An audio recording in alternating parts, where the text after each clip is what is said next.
नमस्कार, नक्षत्र दुनिया चैनल में आप सभी का हार्दिक स्वागत है। आज के वीडियो में हम चंद्रमा का अष्टम भाव में क्या प्रभाव होता है इसे समझने का प्रयास करेंगे।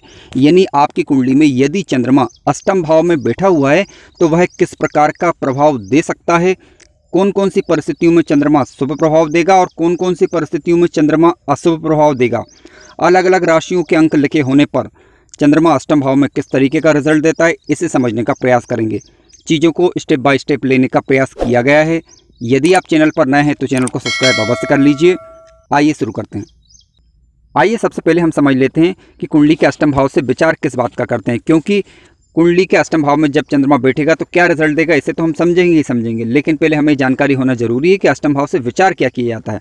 तो देखिए, अष्टम भाव से जीवन का विचार करते हैं हम, यानी आयु का विचार, ठीक है, मृत्यु का विचार करते हैं, आकस्मिक होने वाली दुर्घटनाओं का विचार करते हैं, पैतृक संपत्ति का विचार कुंडली के अष्टम भाव से करते हैं, ससुराल पक्ष के धन का विचार भी कुंडली के अष्टम भाव से किया जाता है, जीवन में आने वाली रुकावटें परेशानियों का विचार करते हैं, विदेशी विनिमय का विचार करते हैं, छुपे हुए धन का विचार करते हैं।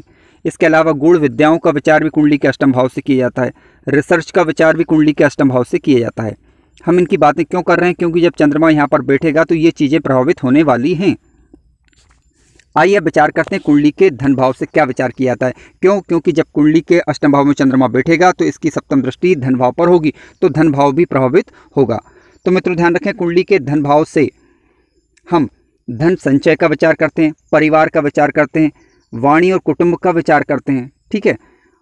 ये विचार हम कुंडली के धन भाव से करते हैं। जीवन में प्राप्त होने वाले धन का विचार मुख्य रूप से यहाँ पर किया जाता है। वाणी का विचार भी कुंडली के द्वितीय भाव से हम करते हैं।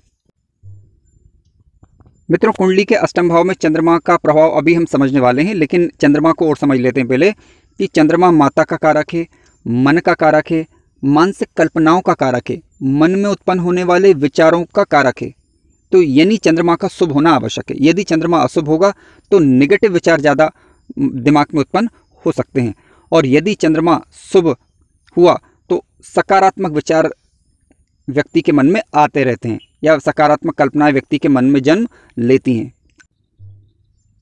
आइए अब समझते हैं कि चंद्रमा यदि अष्टम भाव में बैठता है तो किस प्रकार के फल देता है। मित्रों ध्यान रखें, चंद्रमा जब कभी भी अष्टम भाव में बैठता है तो अष्टम में चंद्रमा का बैठना ठीक नहीं माना जाता। किस प्रकार के फल हो सकते हैं? देखिए, व्यर्थ की चिंताओं से व्यक्ति घिरा रह सकता है, व्यक्ति के मन में नाना प्रकार की कल्पनाएं आ सकती हैं, परेशानी आ सकती हैं, मानसिक चिंताओं से व्यक्ति घिरा रह सकता है। इसके अलावा धन संचय में दिक्कत आ सकती है, परिवारजनों से उसके मतभेद हो सकते हैं। क्योंकि चंद्रमा अष्टम भाव में बैठकर सप्तम दृष्टि से धन भाव को देखेगा, इस कारण ये दिक्कतें आ सकती हैं। इसके अलावा हमने अष्टम भाव और द्वितीय भाव से संबंधित जिन कारकों की अभी बात की कि जिन चीज़ों के कारक होते हैं अष्टम भाव और द्वितीय भाव, इनसे संबंधित वो परेशानियां दे सकता है। कब देगा? मुख्य रूप से जब चंद्रमा की महादशा अथवा अंतरदशा आएगी तब। अब सवाल उठता है, क्या हर समय ही हर बार ही परेशानी देगा या कुछ परिस्थितियां हैं जब ये परेशानी नहीं देगा? जी हाँ, बिल्कुल कुछ परिस्थितियां हैं जब ये परेशानी नहीं देगा। आइए उन पर विचार करते हैं। मित्रों ध्यान रखें कि चंद्रमा कुंडली के अष्टम भाव में बैठा है और वहां पर 2 नंबर का राशि का अंक लिखा है, तो समझ लीजिए कि चंद्रमा उच्च का है और उच्च का चंद्रमा अपने अच्छे रिजल्ट देगा। क्या रिजल्ट देगा? तो देखिए, जब कभी भी चंद्र ग्रह की महादशा अथवा अंतरदशा आएगी तब व्यक्ति का परिवार उसका साथ देगा। इसके अलावा धन संचय में आसानी होगी, अपनी वाणी से अपने परिवारजनों को प्रभावित करने वाला होगा, और इसके अलावा अष्टम भाव से संबंधित परेशानियों से उसे उस समय विशेष में निजात मिलेगी।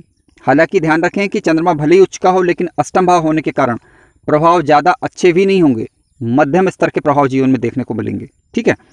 अब मान लीजिए कि चंद्रमा स्वराशि का हो, यानी अष्टम भाव में यदि 4 नंबर का राशि का अंक लिखा है तो चंद्रमा स्वराशि का होगा। ऐसी स्थिति में भी चंद्रमा के मध्यम इस प्रकार के फल देखने को मिलेंगे। क्यों? देखिए, चंद्रमा स्वराशि का है तो अच्छे रिजल्ट देना चाहिए, लेकिन अष्टम भाव होने के कारण चंद्रमा के जो प्रभाव होगा वो मध्यम प्रकार का होगा। अभी ध्यान रखें कि अभी हम सिंगल ग्रह की बात कर रहे हैं, चंद्रमा की दृष्टि प्रभाव की बात अथवा युति प्रभाव की बात नहीं कर रहे हैं। इनकी चर्चा अभी हम आगे करने वाले हैं। आइए बात करते हैं कि चंद्रमा यदि अष्टम भाव में बैठा है और 8 नंबर का राशि का अंक लिखा है, यानी वृश्चिक राशि का चंद्रमा है, तो ध्यान रखें कि वृश्चिक राशि में चंद्रमा नीच का माना गया है, यानी चंद्रमा के बुरे प्रभाव देखने को मिलते हैं। अब चंद्रमा अष्टम भाव में बैठा है तो चंद्रमा के प्रभाव जो है नेगेटिव होंगे। किस प्रकार के नेगेटिव होंगे? देखिए, चंद्रमा मुख्य रूप से मन का कारक है, यानी मानसिक परेशानियों आपको देगा यहाँ पर चंद्रमा, यदि 8 नंबर की राशि का अंक लिखा है और चंद्रमा बैठा है तब।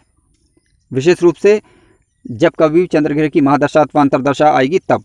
अब सवाल उठता है क्या इसमें कमी देखने को मिल सकती है क्या? तो देखिए यहाँ पर निर्भर करेगा कि चंद्रमा के मित्र ग्रहों की दृष्टि यदि चंद्रमा पर पड़ जाती है तब इसके नेगेटिव प्रभाव में कमी आ जाती है। आइए अब अन्य पहलू को समझते हैं। अष्टम भाव में मान लीजिए चंद्रमा बैठा है और वहां पर चंद्रमा के साथ गुरु ग्रह आकर बैठ जाता है। तो देखिए चंद्रमा और गुरु ग्रह दोनों आपस में नैसर्गिक रूप से मित्र हैं। तो चंद्रमा और गुरु जब भी पास साथ साथ बैठेंगे किसी भी भाव में तो गज केसरी योग बनता है, जो कि अत्यंत एक शुभ योग है। तो मित्रों ध्यान रखें, लेकिन इस शुभ योग का प्रभाव केंद्र भाव में यानी पहले घर में, चौथे घर में, 7वें घर में और 10वें घर में अच्छा देखने को मिलता है। इसके अलावा त्रिकोण भाव, पंचम यानी नवम, ठीक है, तो इनमें भी अच्छा प्रभाव देखने को मिलता है। लेकिन अष्टम भाव क्योंकि अच्छा घर नहीं माना गया है, इस कारण यहाँ पर इसका शुभ प्रभाव ज़्यादा देखने को नहीं मिलेगा। परंतु गुरु के चंद्रमा के साथ होने के कारण चंद्रमा के नेगेटिव प्रभाव में कमी आ जाती है। अब चंद्रमा मान लीजिए अष्टम भाव में बैठा है और वहां पर राहु ग्रह बैठ गए या कहीं से भी राहु ग्रह की दृष्टि पड़ जाती है चंद्रमा के ऊपर, तो अब ये चंद्रमा और पीड़ित हो जाएगा। चंद्रमा स्वराशि का, उच्च राशि का होकर बैठा है और राहु बैठा है तो चंद्रमा पीड़ित तो होगा परंतु इतना अधिक पीड़ित नहीं होगा। लेकिन चंद्रमा नीच राशि का होकर या शत्रु राशि का होकर बैठा है और वहां पर राहु बैठ गया, राहु की दृष्टि पड़ जाती है, तब चंद्रमा अधिक पीड़ित हो जाता है। तो जिनकी कुंडलियों में ऐसा, वो आसानी से देख पाएंगे कि मानसिक चिंताएं बनी रहती हैं, छोटी छोटी बात में वो चिढ़ जाते हैं, परेशान हो जाते हैं। ये एक नेगेटिव इम्पैक्ट इस प्रकार का देखने को मिल सकता है। हालांकि उपाय किस प्रकार के होंगे इस पर अभी हम विचार करेंगे। मान लीजिए कि अष्टम भाव में चंद्रमा बैठा हुआ है, वहां पर शनि ग्रह भी आकर बैठ जाता है, तब क्या होगा? तो मित्रों ध्यान रखें, शनि ग्रह अष्टम भाव में भाव कारक ग्रह माना गया है। तो यहाँ पर व्यक्ति की आयु को तो वो लंबा करेगा परंतु मानसिक चिंताएं भी उत्पन्न करेगा, ठीक है। चंद्रमा और शनि की युति वैसे भी ठीक नहीं मानी गई है। अष्टम भाव में चंद्रमा और शनि जब बैठेंगे साथ तो मानसिक चिंताओं को ये जन्म देगा। अष्टम भाव में चंद्रमा के साथ केतु ग्रह बैठ जाए या राहु बैठ जाए तो होता क्या है, यहाँ पर आकस्मिक दुर्घटनाओं का भी ये कारण बन सकता है। क्योंकि चंद्रमा अष्टम भाव में बैठने के कारण तो व्यक्ति नेगेटिव विचार तो व्यक्ति के दिमाग में वैसे भी घूमेंगे, ठीक है, और यानी छोटी छोटी बातों में वो परेशान हो जाएगा। और राहु और केतु के साथ होने से नेगेटिव प्रभाव थोड़ा सा बढ़ सकता है। हालांकि उपाय के माध्यम से इसे कम किया जा सकता है, जिन पर अभी हम विचार करेंगे। मित्रों इस प्रकार हमने जाना कि अष्टम भाव में चंद्रमा के ज़्यादातर नेगेटिव प्रभाव ही देखने को मिलते हैं। लेकिन फिर भी ध्यान रखें, चंद्रमा स्वग्रही हो, अष्टम भाव में मित्र ग्रही हो या उच्च राशि का हो तो सामान्य प्रकार के फल देगा। सामान्य प्रकार के फल का कहने का तात्पर्य है कि मानसिक विचार सामान्य प्रकार के होंगे, यानी ना तो ज़्यादा नेगेटिव होंगे ना ज़्यादा सकारात्मक होंगे। परंतु यदि चंद्रमा शत्रु राशि का, नीच राशि का हो तो नेगेटिव विचारों की संख्या ज़्यादा हो सकती है।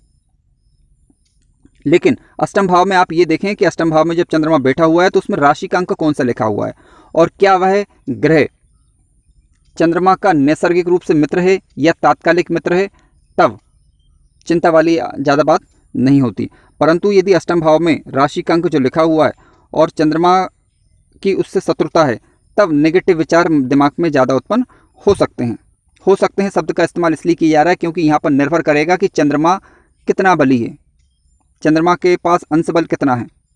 चंद्रमा यदि शुभ ग्रहों से दृष्टि अथवा युत हो जाता है तो ऐसी स्थिति में ये चंद्रमा को बल देने का कार्य करता है। हालांकि चंद्रमा कुंडली के किसी भी भाव में बैठ जाए तो दोष नहीं लगेगा, यानी सूर्य और चंद्रमा ऐसे ग्रह हैं जो किसी भी भाव में यदि बैठ जाएंगे तब भी इन्हें दोष नहीं लगता।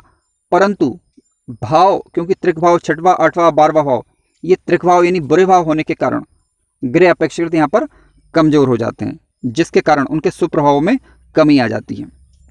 मित्रों यदि चंद्रमा अष्टम भाव में हो और उसके वास्तव में नेगेटिव प्रभाव देखने को मिले तब आप निम्न उपायों को कर सकते हैं, अन्यथा उपाय करने की आवश्यकता नहीं है। उपाय इस प्रकार से हो सकते हैं। तो देखिए चंद्रमा जब भी अष्टम भाव में होता है तो मुख्य रूप से अगर देखा जाए तो व्यक्ति चिड़चिड़ा हो सकता है, कह सकते हैं कि मानसिक रूप से नेगेटिव विचारों से परेशान कर सकते हैं। ये दो कारण मुख्य रूप से होते हैं।